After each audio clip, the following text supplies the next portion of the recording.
Apparently, Logan Paul is going to make more money than people originally thought on his upcoming fight with Floyd Mayweather. Huh. Somebody reported he was going to make like $5,000 or something, right? What? $5,000? Never mind. 200,000. 5%. 200,000 and 5% of pay-per-view sales, where apparently Floyd was going to make $5 million plus 50% of pay-per-view sales. Now, in these negotiations, often there will be one side that has the superior deal. We call that the A side. You call that the A side because they have more leverage in the negotiation. They are the tougher catch, so to speak. Obviously, Floyd Mayweather, undefeated boxer, one of the greatest to ever do it. He's the A side of this equation.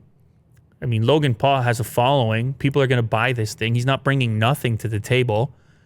So when I saw the figure, it seemed a little weird how imbalanced it looked. 200,000 plus 5% of pay-per-view versus 5 million and 50% pay-per-view, right? That's way off. But apparently there's an update. It came via Logan Paul's podcast. And he didn't say exactly what the figure was, but he does say, you're way off with your estimates and you'll never know. I probably would have done this fight for free. It's an iconic opportunity. This is some legacy stuff. He didn't say stuff. He said the other S word. I'd have done this for free. Did I just say S word on this show?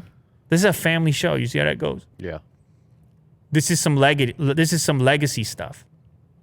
This is the coolest thing in the world. I get to grace the ring with one of the best boxers of all time and attempt to take his head off. But I didn't take it for free. I'm going to make a good amount. And then his pal, Mike, jumps in and he just has to get it straight. He says, 8 figures. You're not going to say it, but 8 figures. I'm just doing the podcast now. Yeah.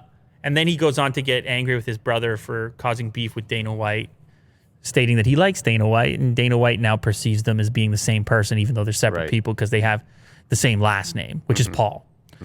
So anyway, he's going to make a lot of money. I mean, that was obvious.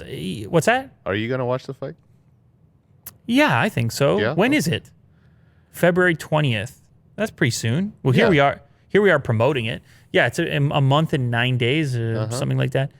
Yeah, I think so. I don't know. It's so hard for me to predict that far out what I'm up to, but it's possible.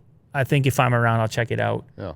But yeah, they're both going to make. That's the reason right there that they're both going to make a ton of money, is because of this moment, that moment you just had right there. You say, "Are you going to watch it?" And it's like, well, it's one of those events that's so absurd and unexpected that you feel you need to know the outcome, and that's why this YouTube boxing stuff has been so successful. Yes.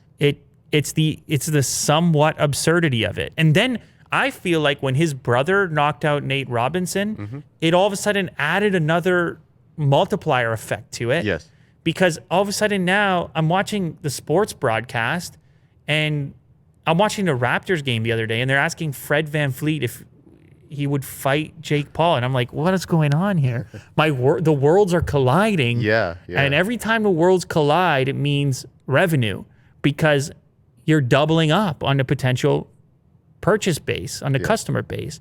You're doubling up. You got YouTube people who are on YouTube, you get people in from the sports world, and then you got everybody that they all talk to. So anyway, money is there to be made.